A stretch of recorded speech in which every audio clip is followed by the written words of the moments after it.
le concept d'écoute des attentes et des besoins de ces sociopros. Donc pour ça, on a le plaisir d'accueillir Rémi de l'OT Bisca Grand Lac. Pourquoi? Parce que, et il en parlera mieux que moi, mais je l'introduis comme ça. Euh, il a fait le choix sur 2020-2021 de repenser complètement en fait, sa stratégie d'accompagnement des sociopros. Donc à la fois de l'externe par rapport à eux, mais tout ce que cela implique en interne vis-à-vis de l'organisation de l'équipe et des missions. Donc, et encore une fois, il en parlera mieux que nous pour vous expliquer comment il a vécu ça. Mais surtout, l'idée, c'est de voir comment, à un instant T, il s'est mis en posture d'écoute active de ses sociopros et comment est-ce qu'il arrive à maintenir la flamme aujourd'hui de cette attente-là.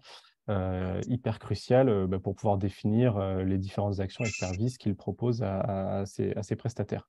Donc Rémi, si tu veux, je t'invite à prendre le micro et puis à nous expliquer un petit peu la démarche à l'époque de quand tu as lancé cette volonté de réflexion et d'action autour de l'accompagnement des sociopros.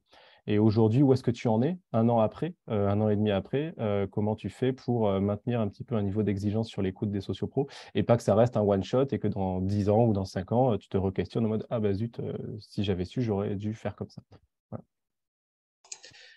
Merci Loïc, oui, bonjour à tout le monde, hein. Donc, c'est un plaisir toujours de pouvoir échanger, surtout que le temps passe vraiment très vite. Effectivement, Loïc, comme tu le disais, donc nous, le postulat de base, ça a été en 2021, de se dire on est déjà en 2021 alors qu'on avait fusionné en 2017. Et cette notion de temporalité elle est importante parce que 2017 à 2021, la fusion s'est bien déroulée, mais dans la relation aux partenaires économiques du territoire, on a été surtout sur une sédimentation, si on peut prendre cette image, de services. C'est-à-dire il a fallu qu'on aille très vite sur tout et sur un territoire landais, donc au bord de l'océan avec les Grands Lacs, vous voyez où est-ce que c'est positionné. Et on s'est rapidement rendu compte qu'on avait un peu amalgamé et sédimenté justement des offres de services qui se faisaient un peu à droite et à gauche par les différents offices. Il n'y en avait que 3 municipaux avant la fusion. Et cette reprise naturelle d'offres de services n'a pas été forcément passée à la moulinette de quoi ont vraiment besoin nos partenaires et nous-mêmes. Qu'est-ce qui nous enchante, qu'est-ce qui nous fait nous lever aussi le matin pour arriver à travailler là-dessus. Donc, au fur et à mesure, je vais juste vous donner des éléments clés. Donc, on est environ sur un territoire où il y a au total 53 000 lits touristiques marchands, donc qui sont à 80% de l'hôtellerie de plein air. On arrive à 77 000 quand on prend les résidences secondaires, mais on sait que le chiffre est mouvant, surtout en ces périodes de littoralisation. Et donc, c'est toute cette dynamique autour de ces lits marchands aussi est importante parce qu'on parle beaucoup d'offres marchandes et d'offres de services dédiées à des hébergeurs, mais qui se sont rapidement aussi structurés autour d'une autre dynamique qui sont les acteurs de loisirs. Et je garde ces 2 maîtres mots, hébergeurs, acteurs de loisirs, qui sont assez nombreux et qui représentent une problématique précise. Et donc, en 2021, contextuellement, globalement, l'Office travaillait d'ores et déjà avec environ entre 390 à 410 partenaires suivant les années. On n'est pas une super grosse structure non plus, hein. On est donc 7 communes sur le territoire, 30 000 habitants à l'année, 150 000 en haute saison. Maintenant, c'est quelque chose d'assez impressionnant. Et tout cet ensemble, il fallait vraiment qu'on se repositionne sur qu'est-ce qu'on a à proposer, qu'est-ce qui fait sens. Surtout on était déjà en 2021 avec tous les impacts et le côté anxiogène qu'il peut y avoir dans une relation touristique sur un territoire. Et c'est un autre élément marqueur que je vais garder en mémoire volontairement, et je me fais l'avocat du diable, c'est avec beaucoup de passagers clandestins. C'est-à-dire aujourd'hui, il y a 2 logiques d'acteurs touristiques, ceux qui sont là à l'année pour faire vivre le territoire et ceux qui sont là pour profiter clairement de la saison. Et quel rapport j'ai là-dessus? Donc, pour répondre et être dans la ligne de ta question, Loïc, l'enjeu, c'était surtout de dire qu'est-ce qui fait sens pour nous au niveau de l'équipe. Et on sentait qu'il y avait aussi, la fusion était passée là. Il fallait qu'on ait un peu les mêmes chakras ouverts de la même manière. Et on a bénéficié, donc on a sollicité à l'époque la MONA pour partir dans le NOMAC, le nouveau marketing de services, où on a globalement tout remis à plat. Et en disant, voilà, aujourd'hui, quel que va avoir dans l'animation des partenaires, qu'est-ce que je souhaite leur proposer, du coup, et qu'est-ce qui fera sens dans cette animation pour que, on le sait, sans animation, sans mobilisation de la part des équipes, on peut offrir tous les services que l'on veut. S'il n'y a pas de mobilisation, ça ne marchera pas. Donc, comment on s'y prend là-dessus? Alors, je vous le fais très court, mais globalement, on est passé, je crois, de 53 services, tout cumulé, à 37 déjà. On a vraiment tout resynthétisé et on a tout réamalgamé par 3 grandes patates. La première, c'est le réseau. Le fait d'être, il y a 3 piliers. On a fait vraiment reposer la relation partenariale sur le réseau, c'est-à-dire le fait que je sois partenaire de l'Office, j'intègre un réseau et j'ai accès à une foultitude de moyens et de moments à la fois de convivialité, de moments très sérieux, mais je ne suis pas tout seul, je suis dans un réseau général. Deuxième pilier, c'est donc le conseil et l'accompagnement. Conseiller accompagnement, tout ce qu'on peut imaginer quand on voit tout le référentiel que l'on peut avoir. Je suis un porteur de projet, porteur d'activité, mais surtout porteur d'activité, à travers tous les outils et tout ce qui peut se décliner. Comment je peux être accompagné. Et le troisième pilier, qui était le plus difficile à travailler, pour être honnête, et vous le connaissez par cœur, on est tous du réseau, on est concerné par ça, c'est la visibilité, où malheureusement, nous avions la relation partenariale qui, au niveau du calendrier, était beaucoup trop conditionnée à la stratégie de visibilité. C'est-à-dire, je suis une chambre d'hôte, je suis un meublé, je suis un camping, je suis un lecteur de loisirs. Il faut absolument que le bulletin de partenariat pour l'année prochaine, il soit signé à telle date, donc en octobre, parce que le BAT du magazine, le BAT du machin, il sera à telle date. Sauf qu'on a dit ça, faut arrêter parce que on était toujours pareil, perçu que l'Office est un réalisateur d'actions promotionnelles partenariales, comme la Gazette du coin ou n'importe quel magazine. Et donc ça, c'est quelque chose qui a fait vraiment sens au niveau de l'équipe sur les 3 piliers. Et donc on est parti sur un nouveau guide du partenaire qui ne s'est plus appelé le guide du partenaire, qui s'appelle le Vous et nous 2022. Vous et nous 2023, donc chaque année. Et on a fait une déclinaison avec un tronc commun sur ces 3 piliers et avec une déclinaison par spécificité de catégorie d'activité. On a 10 vous et nous au final. On en a un pour la HPA, hôtellerie de plein air, on en a un pour les loisirs, etc. etc. Et donc là-dessus, je serai totalement dispo pour. Alors, je pourrais le mettre. On a tout sur l'espace pro. Vous allez sur Espace Pro Bisca Grand Lac. C'est ouvert à tout le monde. Il y a accès au Vous et nous 2023. Vous verrez les déclinaisons. Et donc, on avait fait le plus dur en faisant ça, parce qu'on est passé par des méthodes un peu de torture de la part de la MONA, mais c'est vraiment un sourire que je dis ça, c'était une sacrée remise en question, puisqu'on est passé par notamment des méthodes comme le business model Canva. Ça a été de reprendre du marketing prospectif en disant « je suis un meublé, je suis un camping, je suis un restaurant ».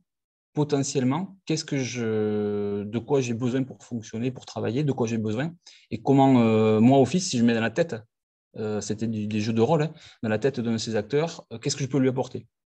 Donc, on a calé ça a été donc transposé sur les vous et nous, et au final, on a le succès, entre guillemets, la consolidation a été au rendez-vous, puisqu'on avait perdu un petit peu de partenaires, on en a regagné, et on a fait une progression exponentielle tranquillement sur 2 ans, et surtout on a consolidé certains partenariats et notamment l'offre de services que l'on vendait. Alors pour vous donner des chiffres clés, hein, aujourd'hui le budget de l'Office c'est 1 million d'euros.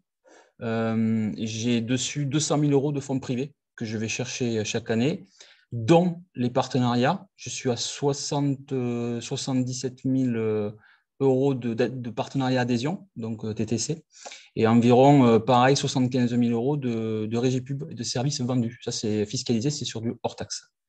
Et l'idée, c'était tout le temps d'avoir cette ligne de flottaison, de pouvoir la garantir.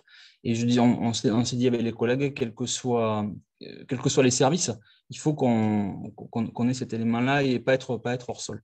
Donc, je dirais que le plus difficile, alors, ça a été d'abord, de changer de vision et de se dire, le NOMAC, le marketing des services et l'animation partenariale, c'est l'affaire de tous. Ce n'est pas qu'une personne en interne, puisqu'on a Caroline, qui est en coordination de la démarche. Mais c'est aussi, quand on lance une stratégie de partenarial, c'est après de battre le fer pendant qu'il est chaud et d'aller, chacun joue son rôle et va animer différentes catégories, différentes typologies, c'est un peu comme le metteur en scène des territoires.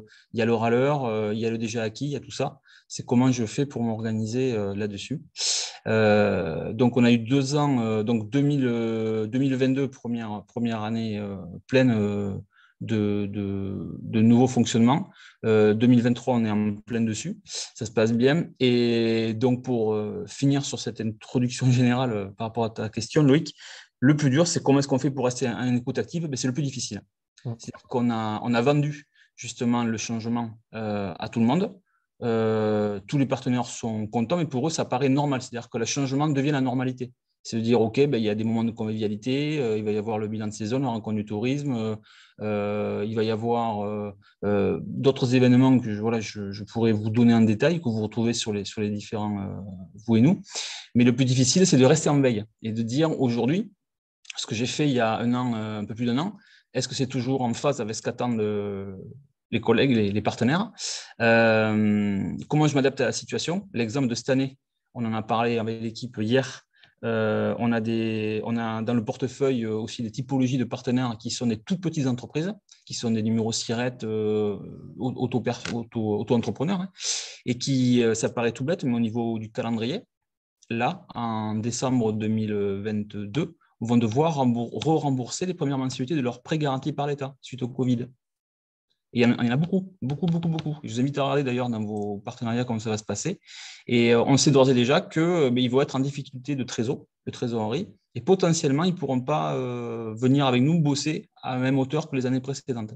Sauf que ça, si je ne les vois pas sur le terrain, lorsqu'on fait des rencontres, des apéros, des moments de convivialité, on n'est pas forcément au jus.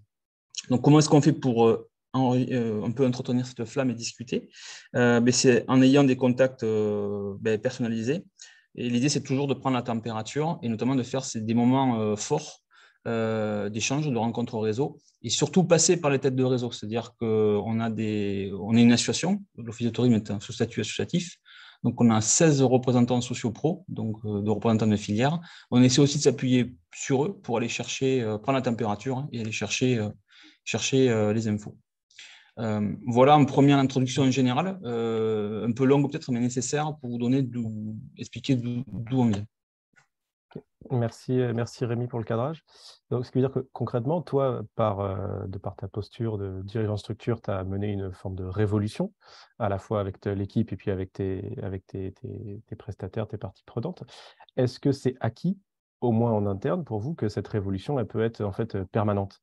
C'est-à-dire que, effectivement, là, tu nous présentais les 3 piliers avec un certain calendrier, un certain niveau d'offre de service. Est-ce que pour vous, c'est acquis ou accepté, je ne sais pas, que tous les ans, peut-être, on le rechallenge ou on se dit non, quand même, on garde un tronc commun, on sait qu'on est certain qu'à 90% ce qu'on fait, c'est ça, et à la marge, on va modifier des choses, ou on se dit potentiellement, si on nous demande ça, on fera ça, et si on nous demande du noir, on fera du noir, si on nous demande du blanc, on fera du blanc.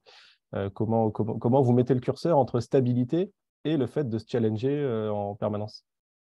Et c'est un subtil équilibre, tu as bien résumé, c'est acquis. Pour répondre à ta question initiale, oui, c'est acquis parce que l'équipe a cette faculté naturelle à toujours se poser les bonnes questions et à remettre au couvert, hein, très précisément. C'est ça qui est vraiment chouette. Et l'exemple de cette année, et c'est un bon exemple. Cette année, entre 2022 et 2023, on a refait le point sur les insertions papier, pub. On avait des quarts de page qui fonctionnaient plutôt pas mal dans le magazine et dans la guide d'animation, que l'on vendait des espaces pub. Sauf que on avait certains partenaires qui venaient par défaut payer ça, mais ne prenaient que ça. Et on leur a dit, mais pourquoi vous le prenez? Et on a commencé à dialoguer avec eux. Parce qu'on aime bien et c'est pour vous soutenir et parce que on a toujours fait ça. D'accord? Et si on vous proposait d'avoir une stratégie de web marketing et qu'on achète ensemble des campagnes de mots-clés spécifiques avec une stratégie particulière. Est-ce que ça vous intéresserait? Ah ben oui, il faut juste nous faire la proposition. Et donc, là, on touche du doigt le fait qu'il a fallu dialoguer avec les partenaires pour voir quels étaient leurs besoins. Pour ceux qui avaient une stratégie, parce qu'on en reparlera aussi. Et en interne, c'était de dire, et lever les doutes, de dire, attention, si on fait ça, on perd X produits de recettes, parce que l'écart de page amène de la recette, alors que la stratégie web marketing, il faut la vendre. Et donc, on s'est rechallengé, et en disant, il vaut mieux à la rigueur moins marger cette année là-dessus pour faire les bons tests et se poser les bonnes questions. Et surtout, parce que là, je ne sais pas ce que vous en pensez, vous, mais on est aujourd'hui sur des coûts affolants, où mes derniers devis d'impression datent du mois de mai 2022. Et entre le mois de mai 2022 et maintenant, je suis à 116% de hausse du prix du papier. Donc, je ne vais sûrement pas imprimer les nombres d'exemplaires de magazines et de 2023 et de guides que j'avais prévus. Donc, comment je repositionne mon service? Et si vos partenaires, on lui vend du rêve en disant on va être dessus et qu'au final on ne les fait pas, on aura un peu raté la chose. Donc, je ne sais plus comment tu l'as formulé, Loïc, mais c'est vraiment, c'est acquis. Oui, dans le dialogue, c'est acquis que l'on puisse tout le temps se poser ce type de questions. Et c'est même une demande de la part de l'équipe. C'est qu'à l'issue quand on arrive, c'est le pire d'ailleurs, c'est quand on est en plein mois de juillet-août qu'il faut déjà phosphorer pour préparer, etc. On sort à peine de la saison, on est à fond dedans, qu'il faut déjà réanalyser ce qui a marché, moins bien marché, et quelles sont aussi les tendances, parce que la notion de tendance, elle est importante.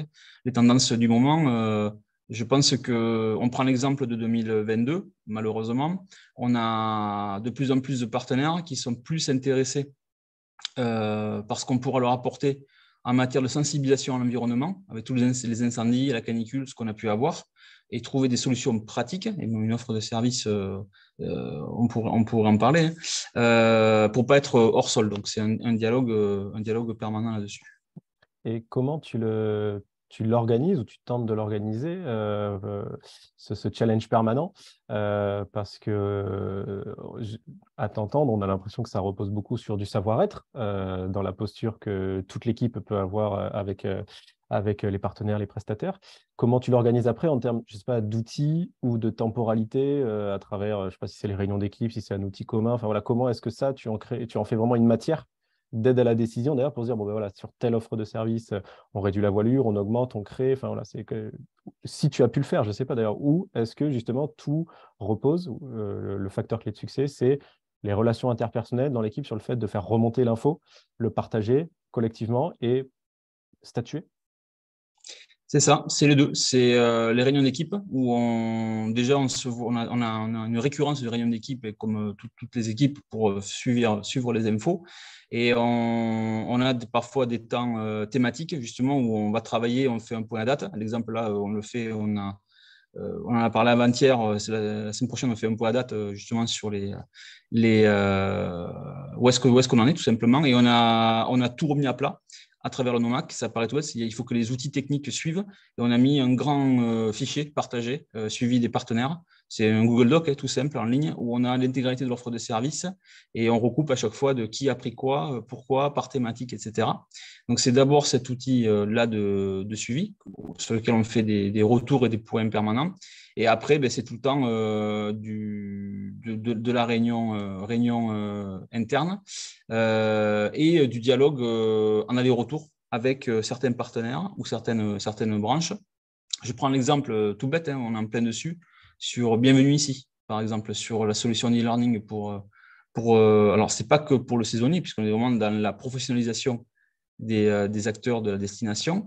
Et on a eu une recrudescence de gens qui sont allés sur le parcours, mais qui n'ont pas suivi forcément jusqu'au bout. Et donc là-dessus, on sait que le service, alors nous, on a fait le choix ça fait partie du service inclus, c'est-à-dire que la structure, la destination le prend et l'apporte pour les partenaires. Et on veut justement analyser là où les marges de progrès que l'on pourrait avoir, raccourcir le parcours, etc. Pas mal de choses.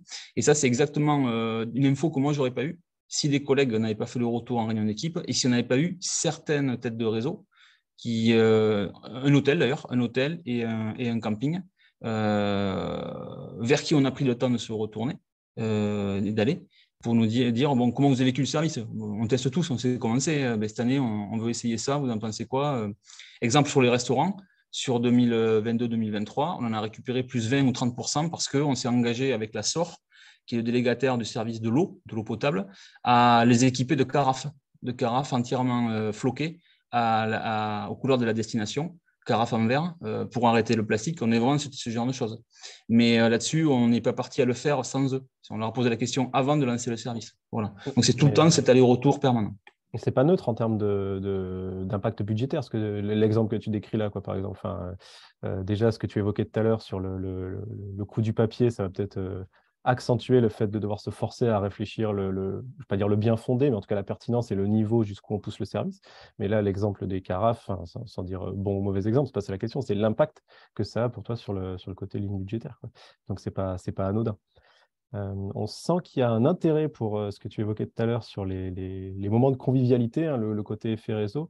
On a plusieurs questions en ce sens. La première de Marie-Élise à l'hôtel de Montesquieu qui demande, quand tu convies les adhérents, les partenaires à des moments tels que ceux-ci, est-ce que c'est thématisé ou est-ce que c'est sans ordre du jour, sans prétexte, entre guillemets, c'est on se voit et c'est moment convivial. Donc j'imagine peut-être un peu des deux. Donc la question sous-jacente, c'est quoi le calendrier, en fait, perlé dans l'année sur les différents temps forts que tu proposes? Mais oui, merci. Oui, donc globalement, c'est 7 rendez-vous qui sont perlés et cadencés dans une logique annuelle. Donc, il n'y a pas de date précise, il y a simplement des créneaux. On a marqué, si vous ouvrez un vous et nous, là, je peux vous le commenter comme ça, mais globalement, en janvier, on a l'équivalent de la galette, mais ça va être surtout je ne sais même plus comment l'appelaient les collègues, c'était le pastis landais, quoi, globalement, ça va être ça, où justement, on est en capacité de réunir tout le monde et de dire, voilà, plan d'action. Lundi, on avait conseil d'administration, on a calé le plan d'action 2023, ça va être présentation et reporting et échange sur où on va en 2023, qu'est-ce qu'on fait. Donc, échange, discussion. Après, on a en général en février aussi des rencontres connaissance du territoire, où là, alors je pense qu'on est beaucoup à être confronté à ça maintenant. C'est c'est très technique, mais justement, il ne faut pas le rendre technique. C'est un peu toutes les problématiques auxquelles nos territoires sont confrontés en matière d'environnement et d'aménagement de l'espace. Je prends l'exemple chez nous, on a le plan climat qui a été acté, on a la station de Biscarros qui a été retenue sur l'aménagement durable des stations. On va avoir la nouvelle stratégie de développement économique de la commune. Donc, il y a plein d'outils. Il y a la révision des PLU, il y a le SCOT. Et souvent, c'est très impactant, la gestion des déchets aussi. Et ça nous permet d'acculturer et de passer des infos et des messages là-dessus. Donc ça, c'est la deuxième thématique. La troisième, je ne vais pas me tromper, j'espère, on est sur le classique mois de mars, où on est à la foire aux dépliants, la bourse d'échange. Et ça marche à chaque fois super bien. On invite tous les partenaires et chacun peut échanger, se voir déjà, et nous donner la doc. Ça nous fait un seul point central. On l'a fait cette année, on était aux arènes de Parentis-en-Born, qui est un grand espace. Ça nous a permis en un seul lieu d'apporter tout le stock. On avait loué un camion, enfin un classique, vous connaissez les bourses, mais c'est assez précis et apprécié. Ensuite, bien sûr, on arrive avril-mai, globalement, avril-mai, juin, sur la traditionnelle Assemblée générale, qui n'est quasiment plus une Assemblée générale, c'est un lancement de saison. Lancement de saison, c'est juste, on est tous dans la starting block, ça va arriver, là, ça y est, la température remonte, tout le monde est là, il y a beaucoup de flux. On se donne les dernières infos et voilà les stats, les données, voilà les derniers outils. Ils sont enfin livrés parce qu'on en avait parlé en janvier, mais les guides papier n'étaient pas forcément imprimés. La carto sous OSM n'était pas forcément prête à tous les niveaux. Donc, on présente tous les outils. C'est lancement de saison avec les données tendancielles. Et on en profite pour faire l'AG pour le côté administratif. Et ensuite, donc, on a bien sûr juillet-août, c'est mort. Septembre, on reste en contact et on fait volontairement, on tire jusqu'au mois de novembre, où là, on a les rencontres du tourisme qui sont tenues. Donc, la deuxième édition, c'était le 8 novembre, où on présente le bilan de saison précis, chiffré, avec tous les outils RDNA, Sphinx, Fluvision. On s'appuie sur le CRT, sur l'attractivité, on recoupe un maximum d'éléments dessus. Et en effet, on profite, enfin pas on profite, c'est tout nouveau, ça c'est du live à chaque fois. On s'appuie sur les enseignements et ce qu'on a constaté pour proposer une réflexion élargie. Et on a un animateur chaque année sur une thématique. Et là, cette année, c'était vraiment d'actualité. on a voulu aborder le bilan de saison sous l'angle, mais c'est quoi une saison normale? Qu'est-ce que c'est que la normalité? Puisque nos chiffres 2022 font que nous avons explosé 2019, qui était l'année de référence quand même, en termes de nuitées françaises, en termes de concentration de personnes. Et on s'est vraiment posé la question de dire, est-ce qu'on continue? Alors, est-ce qu'on continue comme ça, c'est une chose, mais surtout, comment on doit maintenant adapter l'offre territoriale aux contraintes environnementales extérieures et à la réalité spatiale des choses. Et pour pouvoir en parler, il faut amener des gens qui sont compétents. Donc, on a fait une table ronde où on a fait intervenir notamment Maria DeVos, qui est la directrice du syndicat mixte Dune du Pilat.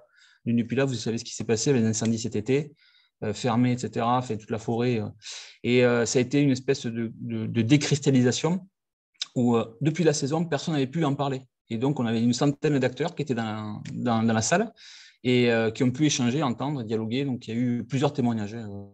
Et notamment, ça permet aussi de faire du reporting. On a Cathy, notre responsable accueil, qui a expliqué comment on faisait, nous, Office de tourisme, pour gérer 600 appels par jour. On a eu 600 appels par jour en haute saison pendant les incendies, quoi. Donc, c'était, et ça permet de garder ce lien avec l'acteur éco, pro qui vient. Et enfin, les autres temps, c'est là, cette période, vers mi-décembre, où on essaie aussi, on va le décaler en janvier, on va voir avec les collègues, mais on essaie aussi de faire une soirée de convivialité pour les fêtes de Noël, se souhaiter plein de bonnes choses. Et voilà. Et bien sûr, pour clore cette ligne temporelle, c'est ponctué aussi d'événements beaucoup plus précis. Si je faisais le parallèle avec la MONA, c'est un peu comme les journées techniques, où on fait des ateliers professionnels, un peu comme l'ancien PLFI ou les PLF, ce qu'on veut. Ateliers professionnels où on a des ateliers thématiques dédiés, où on fait intervenir quelqu'un. Et tout ça, c'est ouvert uniquement aux partenaires à chaque fois. Tout ce que je vous ai dit. Voilà. Et donc, c'est autant de... Et je l'ai vécu, hein, c'est ça qui est chouette. C'est parfois même... ça peut être déconcertant, c'est qu'on passe... une heure à déployer, travailler sur une thématique et faire de l'échange avec une salle. Les gens sont un peu dans la prise de notes et surtout ce qui se passe, c'est après, quoi. C'est à l'apéro d'avant ou après, au pot, et quand on est tous autour d'un verre, où là, les langues se délient et on fait énormément de réseaux. Et la consigne à toute l'équipe, c'est que le traiteur, on le laisse servir, mais par contre, nous tous, on tourne dans la salle et on va discuter avec tout le monde, quoi. Et voilà. Là, c'est très empirique. Ouais, on sent bien que cette casquette d'animateur de réseau, elle est prépondérante dans l'organisation. Non pas que ce n'était pas fait avant, mais peut-être le fait de le conscientiser et de le partager collectivement, ben ça remet un petit peu d'énergie et de force dans cette mission-là au sein de l'Office de tourisme. Moi, ça me fait quand même écho ce que tu dis au fait qu'il y a une vraie stratégie des alliés, pas rester tout seul dans son coin et aller chercher des acteurs du territoire qui peuvent justement renforcer ce côté animateur de réseau, ce que tu disais sur la gestion de l'eau, sur le lien avec PLU, Scott, ainsi de suite. Enfin, voilà, il y a d'autres acteurs territoriaux qu'il faut emmener sur le bateau avec nous. Mais on sent que c'est important. Et du coup, il y a Katia qui a deux questions encore sur ce sujet-là. Là.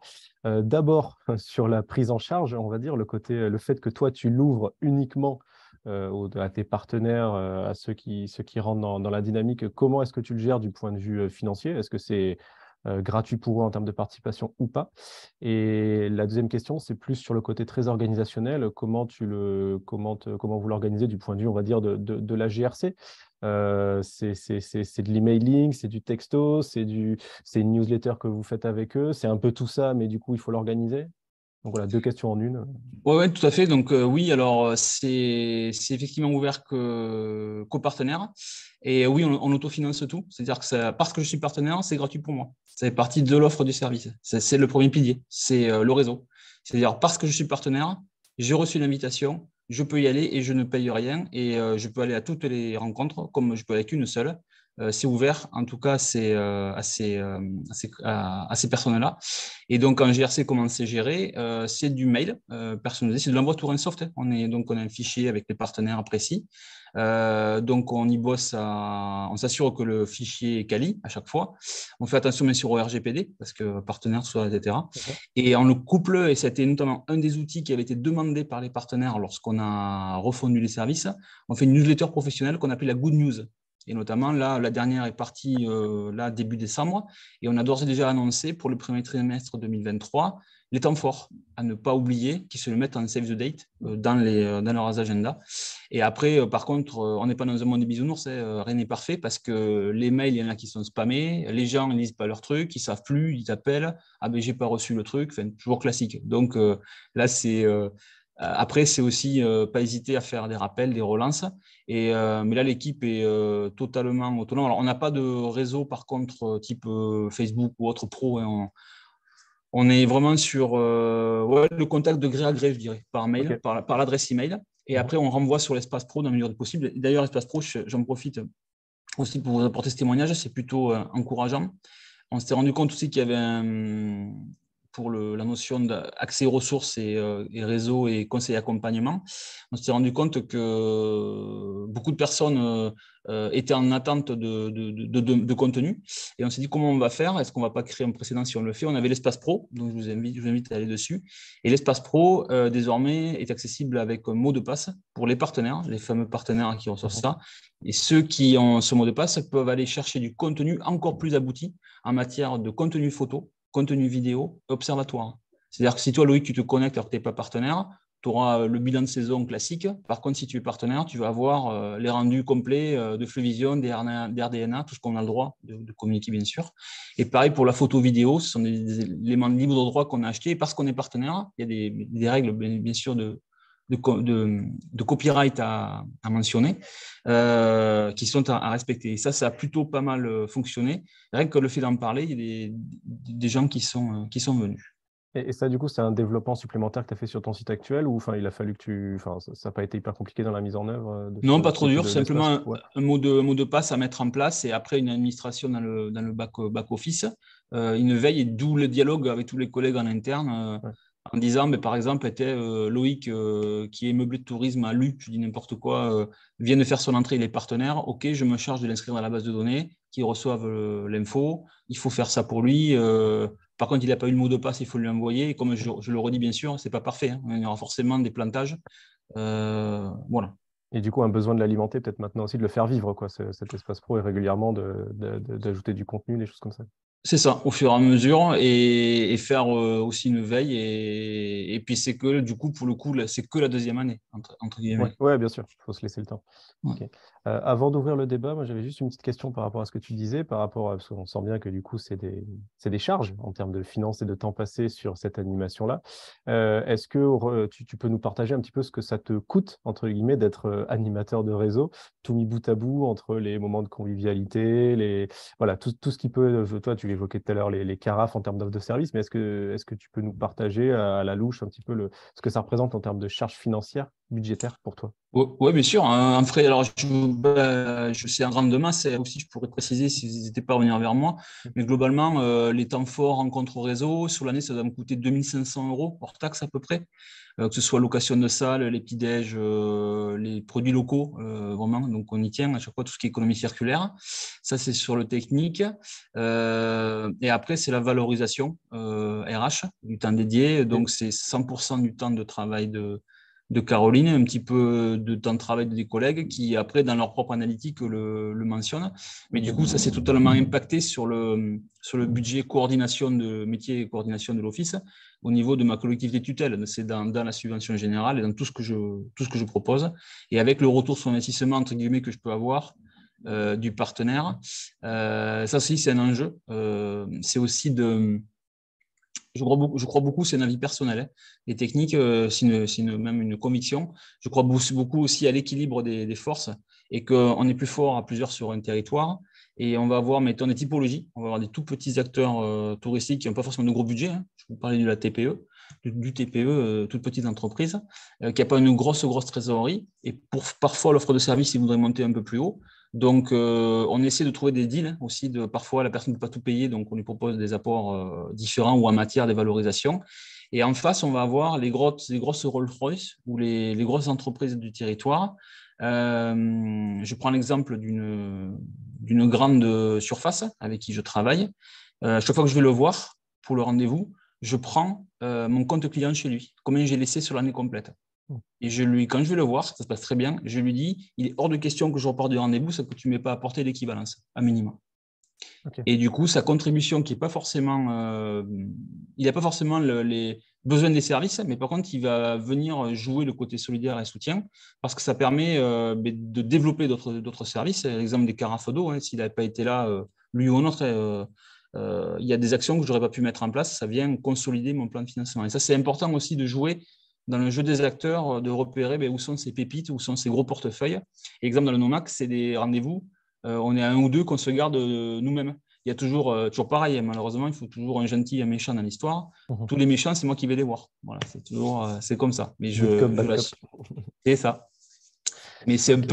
un peu l'idée. Et voilà. Et donc, sur les modèles économiques, pour que je n'oublie rien, on a également, on se débrouille aussi, voilà, c'est ça, à se faire offrir parfois des charges qui devaient être dues. L'exemple d'un partenaire, un lieu séminaire qui est dans une résidence, donc qui est dans un musée des traditions. L'Estanquet est géré par une association. Ils n'ont pas forcément de trésorerie et du coup, on négocie l'équivalence de l'adhésion annuelle en mise à disposition de salles pour faire, si j'avais dû payer, combien ça aurait coûté, ça me permet de faire les tournées. Pareil pour, après j'arrête là-dessus, pour ne pas être trop dans les détails, mais un torréfacteur qui est sur le territoire, chez qui on a acheté toute une machine à café et qui nous fournit notre consommation en café à l'année en grains en équivalence de matière. Traiteur, pareil. Et on essaie chaque fois de faire des éléments aussi. C'est-à-dire que si je n'ai pas un produit, je n'ai pas de produit, mais je n'ai pas de charge non plus, parce que si j'avais Ouais, dû ouais, payer, c'est ok. plus cher. Ouais, Voilà. donc tu équilibres la balance. Ok. Ça marche, merci. On va essayer de profiter encore un petit peu de ta présence en ouvrant éventuellement le débat, les questions, les collègues, si vous avez des choses à demander, soit à Rémi par rapport au travail qu'il a mené et qui continue de l'animer, je ne vais pas dire au quotidien, mais presque, mais même entre vous, par rapport à des problématiques que vous connaissez ou des questions que vous posez par rapport à vraiment ce sujet qui est l'écoute, l'identification des besoins des prestataires sur vos territoires. Allez-y, la visio est à vous. Et s'il y avait juste, si, pardon, il y avait dans une de ces questions, Katia, je l'ai pas reposée, mais qui demandait combien il y avait de participants aux rencontres. Derrière, c'est plutôt l'idée du côté remplissage, et peut-être de se dire quantitativement qu'est-ce que ça donne et quels sont à partir de quand tu te dis c'est bien, c'est moins bien, c'est réussi, j'en ai pas assez, j'en ai trop. Enfin, et après, allez-y les collègues pour prendre la parole et poser les questions. Sur les plénières, on oscille entre, suivant les disponibilités des gens, tout est plus difficile, entre 75 et 100 personnes, voire 110. Pour Rencontre du Tourisme, on était 110 la dernière fois. Par contre, chaque fois, il faut rester humble parce que 110 par rapport à 415 partenaires, on n'a pas tout le monde, on n'aura jamais tout le monde. Et ensuite, sur les formats plus atelier pro et à périmètre restreint, on tourne en général entre 15 et 25 participants, suivant là aussi la thématique, le créneau du moment. Et par contre, on voit qu'il y a une adhésion. Les gens viennent, savent que c'est des moments récurrents, veulent y venir. Voilà. Oui, sur le nombre Ok, de personnes, on est là-dessus. ça marche. Merci beaucoup, Rémi. Des questions pour Rémi ou des questions que vous vous posez? Allez-y. Oui, moi j'en ai une. Ouais, Lucien. Ouais. Salut Rémi, c'est Lucien du cœur du bassin. C'est Lucien du bassin.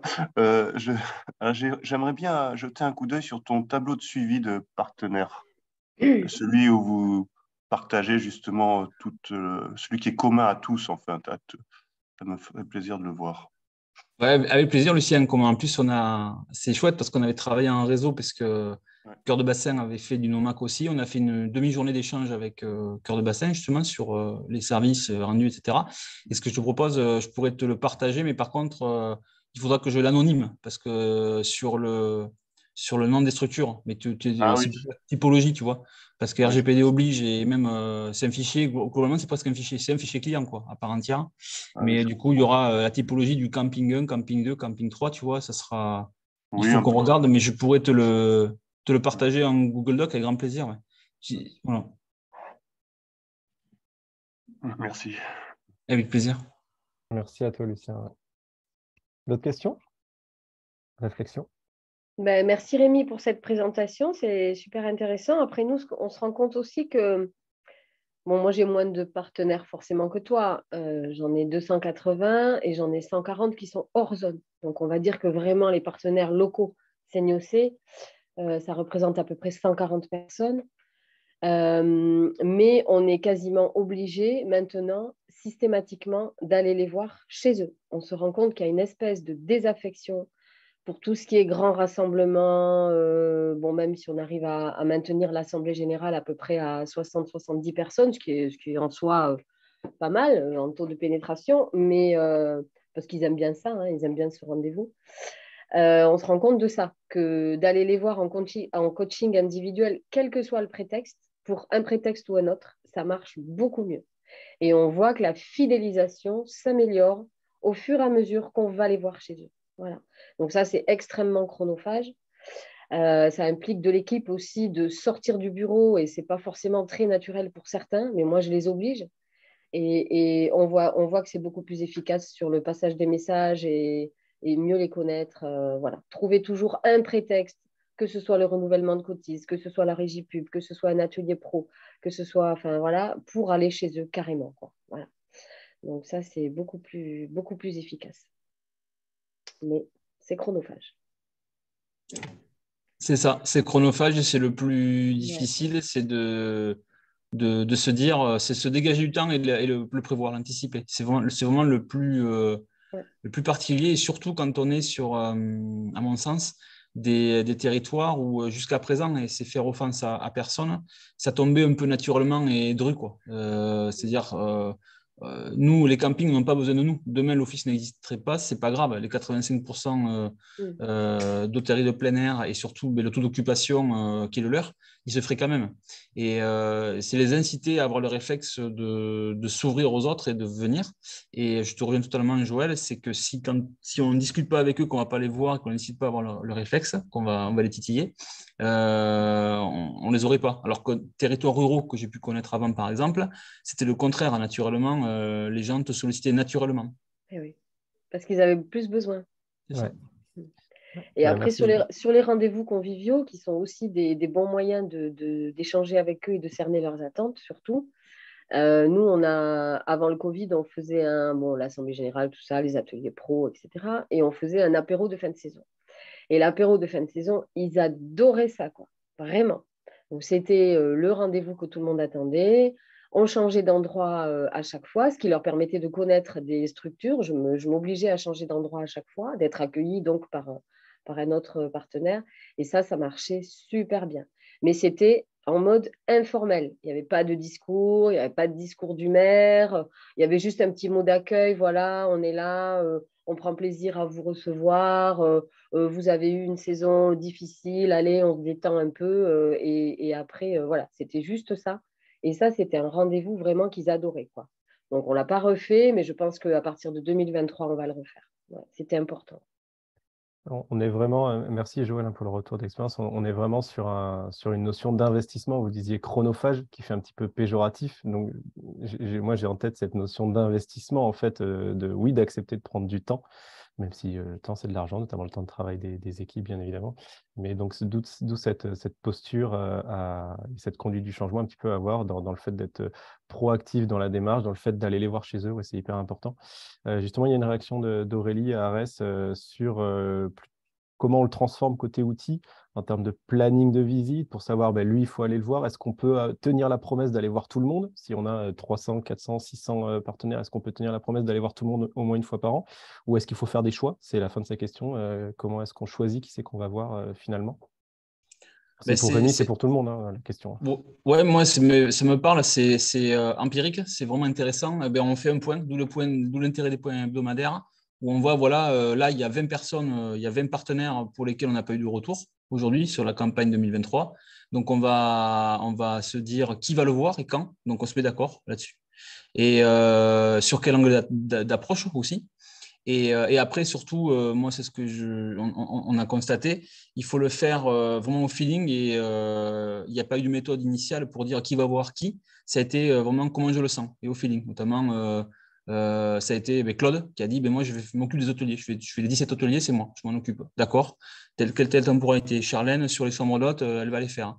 Et puis, et je pense qu'il ne faut surtout pas forcer les choses. Si on met un planning en disant rétro-planning, tel jour, telle date à telle heure, tu dois aller voir machin. Si c'est subi et que c'est pas c'est pas une démarche volontaire de l'ensemble de l'équipe, ça marche pas. C'est ma philosophie, hein. Voilà, il y a à boire et à manger, mais voilà, parce qu'économiquement, c'est pas le plus opportun parfois, parce qu'on peut se retrouver sur parfois des redondances de rendez-vous.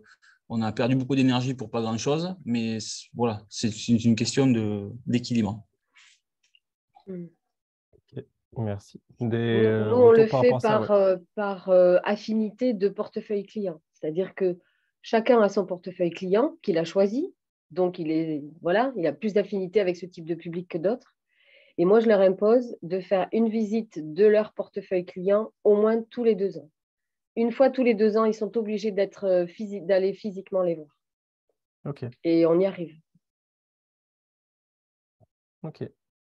D'autres retours par rapport à cette idée d'aller les voir, de devoir pas s'astreindre, mais en tout cas organiser ces visites terrain pour assurer le lien et ce côté relationnel? Je vois l'heure qui tourne, on est bien dans le timing. On vous avait promis une séquence de 3/4 d'heure. On est un petit peu plus, mais c'est qu'il y a des questions, c'est que ça intéresse. Donc, s'il n'y a pas d'autres questions, que ce soit pour Rémi ou pour qui que ce soit sur la visio aujourd'hui, on va couper la séquence pour ce matin. Rémi, tu l'as dit, mais donc je le répète, je me fais un petit peu ton porte-voix. Tu es disponible pour partager un petit peu ton retour d'expérience, voire même des outils, si toi tu es OK avec ça, pour voir comment ça fonctionne par chez toi. Mais encore une fois, c'est ce que Rémi nous a partagé aujourd'hui, c'est valable pour lui, pour sa structure, pour son territoire. Ça ne veut pas dire qu'il faut faire un copier-coller par chez vous. Vous avez des enjeux territoriaux locaux qui sont certainement différents. Mais donc, il faut réfléchir le modèle à votre échelle.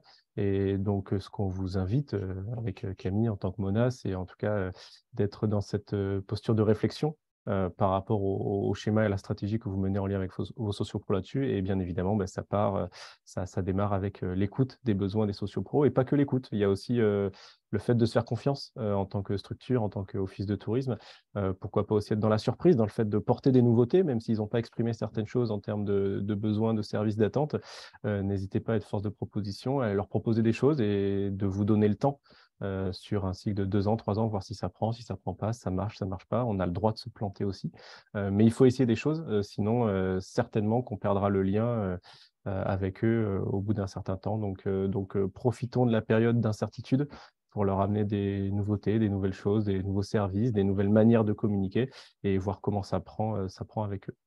Donc, en tout cas, Rémi, en plus, en tant qu'expert du réseau, tu es bien évidemment à disposition. Et puis nous également à la Mona, toujours disponible pour écouter vos besoins sur vos structures, sur vos territoires, pour voir de quelle manière on peut vous accompagner.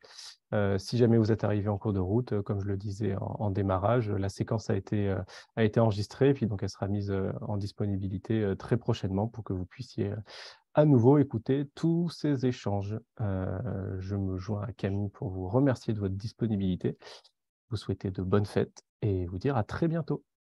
Bonne journée à tout le monde. Merci. Merci.